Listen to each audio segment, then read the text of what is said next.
Blessed be and welcome to the Goddess Temple here in Avalon.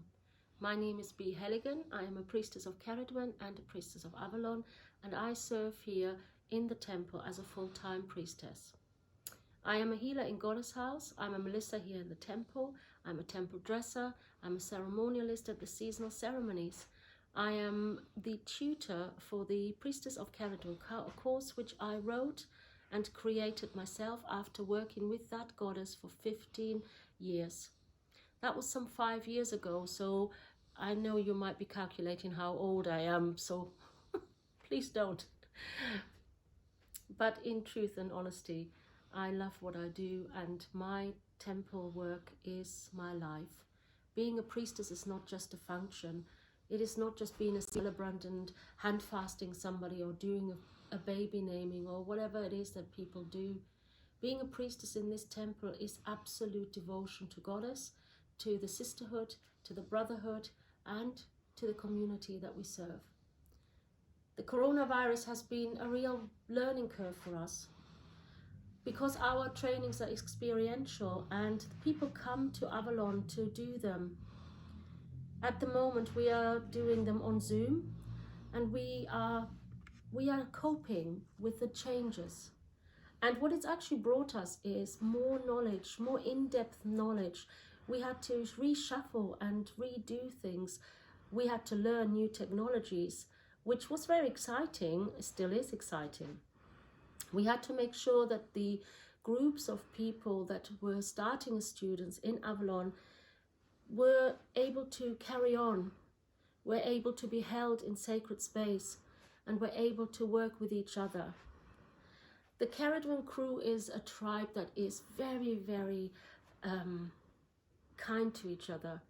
They stick together like glue. They are really supportive of each other, and they're a very vibrant group. I wish you could meet some of them. We are hoping to do some videos with them. But what they do is they talk to each other. They share photographs of the work that they've done. They share ideas and recipes. One of the favorite recipes was the elderflower champagne that everybody was making, and elderflower cordial, because elderflower or elder is one of our sacred trees. So we work with 9 sacred trees and 9 sacred herbs in the first year, and 9 sacred trees and 9 sacred herbs in the second year. And it's not so much about becoming a herbalist on the course. It's actually more about higher realms. It's about intuition. It's about feeling into the aura of the plant. And we believe that all beings are ensouled and all beings have their soul purpose here on this planet. And there is no hierarchy in evolution. We don't believe that human beings are higher. And the way we sometimes behave as human beings, and we do see the worst in the Cerridwen course, because we work with trauma and with shock and with injury and with some of the less palatable subjects and topics. We see that sometimes humanity is on a pathway of error.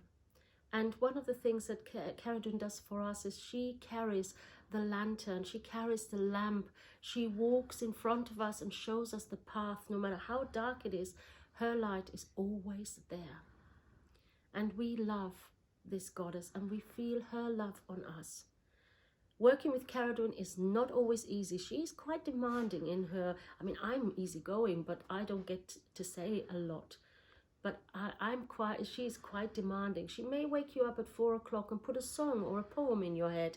She is the goddess of inspiration after all. She may make you do creative things that you've never done before. She challenges you. She loves challenging people. And she is the initiatrix. She makes you walk and crawl sometimes through the darkest tunnel. And then when you get out of it, you go towards the light and you stand up and you're 3 foot taller than you were before, because you made it. You made it through the darkness, you made it through the pain, you made it through the suffering. And in every life there is suffering. In every life there is trauma and drama and tears and sorrow. But there's also a way to overcome it. There is a way to deal with it. There's a way to have a soul friend by your side. The priestesses of Cerridwen are sacred listeners. They are your soul friends. They are your beloveds. And they will hold you when you are going through the deepest and darkest.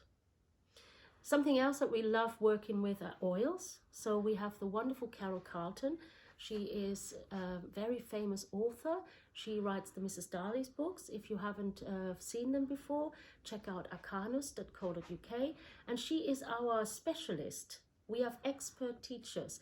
I find it really important that all of our students get the best possible care and knowledge. And Carol is heads above when it comes to essential oils and when it comes to healing. And so we are very grateful that she comes every year. We also have the wonderful Sally Bryan. She is a professional dancer, and yes, dancing is part of what we do, because what we do is releasing energy out of our body that's not meant to be there. So being a sacred dancer is actually quite fun. And like I said, Cerridwen is a challenger. She may make you things that you didn't really fancy doing, that you really don't think you can do.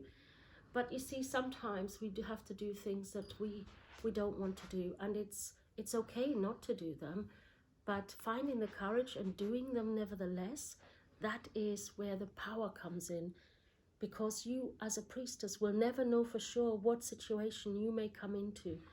And so being prepared to overcome and to be resilient and stand firm is a perfect way of learning. What else do we do? We have so many things. Oh, we go to West Kennet Longbarrow. Now that is my favorite place. It's a wonderful, well, some people call it a grave, a tomb. Well, for me, it really is about a rebirthing temple.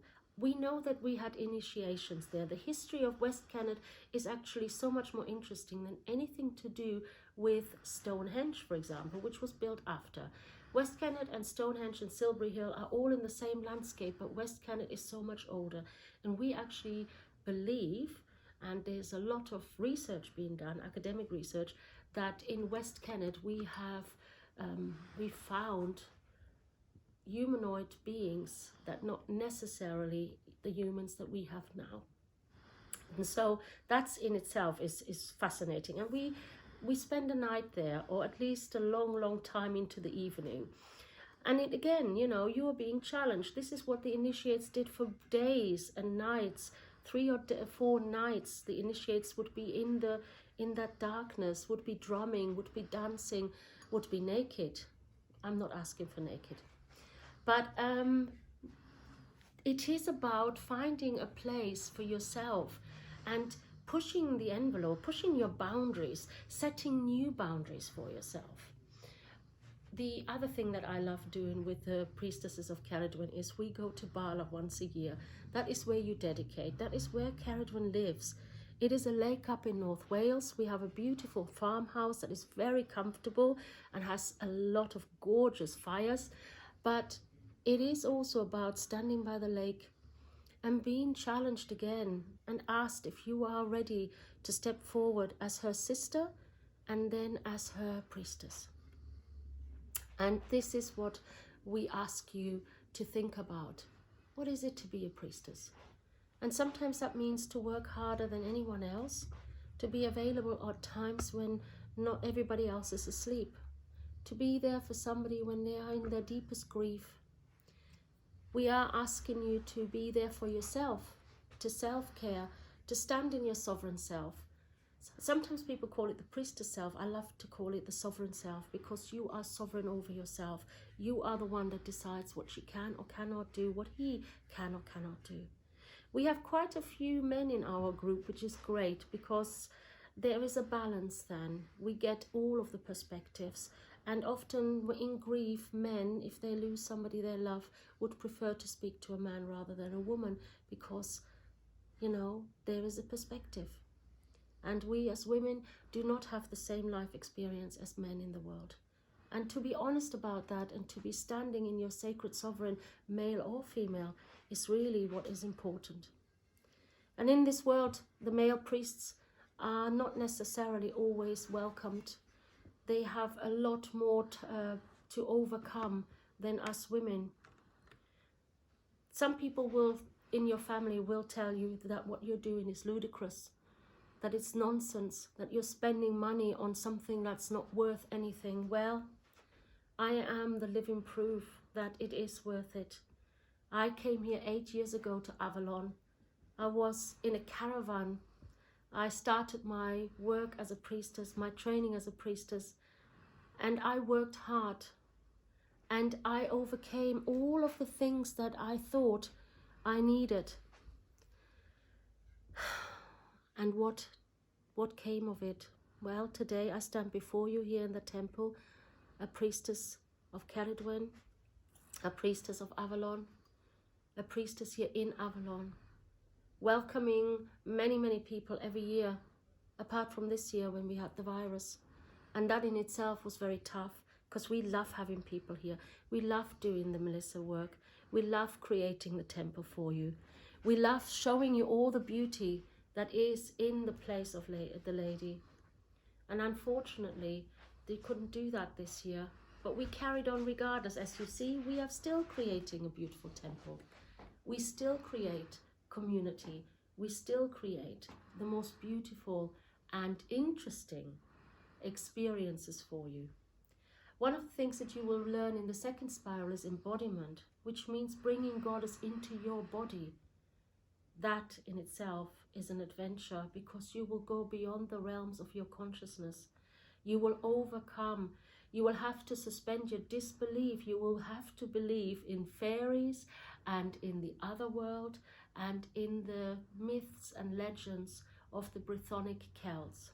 Now, we don't necessarily call them the Welsh, because in fact, the Brythonic Celts were once across the whole of the Isle of Britain, and they came from the European mainland. So when people say to me, well, why are you following a Welsh goddess? Well, I don't actually follow a Welsh goddess. I follow a Celtic goddess. And Cerridwen is one of the most mysterious and interesting Celtic goddesses. And what really fascinates me is when some people who are really into the academic research about her come up with new ideas, come up with new explanations, translations. So if you are academically inclined, there is a whole group of people who really enjoy doing that sort of thing, myself included to a certain degree. But the course changes year on year. And we invite the people who've been on the course back and ask them to talk about their experience in the real world and maybe give us some of their experiences as priests and priestesses, but also to update their skills. So the course is not finished after 2 years if you don't want it to be. You can be with us for as long as you like. We create the Dark Moon Ritual. We have done it here in the temple for the last 3 years. And then when Corona came, we did it on Zoom. We were one of the first people to do their ceremony on Zoom, and it worked a treat. And what we really loved was that all of the wonderful priestesses that are across the world, so there is Brazil, Italy, Germany, the Netherlands, France, they could all get back together and do the ceremony together. So we're going to keep going with that because we really enjoyed. And we also do seminars online, you know, presenting new information, presenting new learning. We travel, we walk the land, we stand by her lake. There is so many things that we do, but first and foremost, we learn how to be healers, soul healers, because we believe that discomfort and dis-ease in the body comes directly from the soul. I believe in the soul. I connect with people's soul with their permission, and I help them cross the bridge when it's time to leave this life. Some people like to call it a psychopomp. I think it's a little bit OTT, or maybe a soul midwife. Myself, I call myself a death priestess. I am there for you when you die the little deaths in your life, like losing your job, changing a relationship, or having a baby even, because that can be a bit of a shock. I am your soul midwife, I am your soul friend, I am your Kariat Enaid, and I will make sure as a priestess and as somebody who really cares for people that when the time comes that you're struggling, there is somebody there trained to support you. So if you would like to know more about how to become a Priestess of Cerridwen, please let me know, and I shall see you soon. Look at the website, look the course up, or contact me directly on b@cerridwen.co.uk. Many blessings, best of luck, blessed be.